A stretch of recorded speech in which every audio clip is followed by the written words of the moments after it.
Sziasztok! Ebben a videóban a Bandicam nevű programot fogom megmutatni, hogy hogy kell letölteni és használni, beállítani.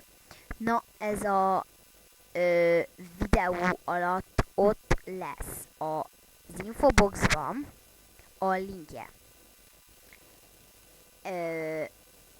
Ha erre kell elmenni letöltés. Ha ezt letöltötte, nekem 2 perc alatt vagy 1 perc alatt letöltötte, akkor ez lesz itt ez a kis rubrika, és akkor az általánosban vagyunk.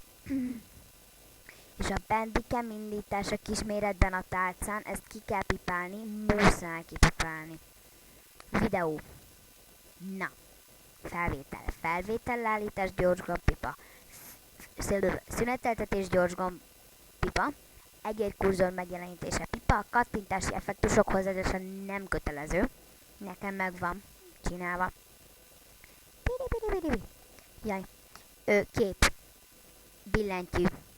Pipa. Egérkurzor megjelenítése, pipa. Formátum. JPG kiváló minőség, pipa. Vissza a videóhoz, beállítások. Hang. Mikrofon. Webkamera.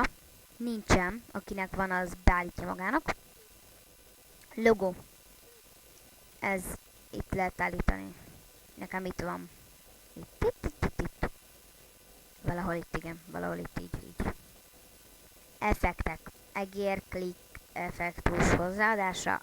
Egér. Itt lehet beállítani az egér. Itt a szint, ami itt van, a körmén az egérnek. Opciók, ez nem fontos. Leokézzük. Kimenet. Nem fontos.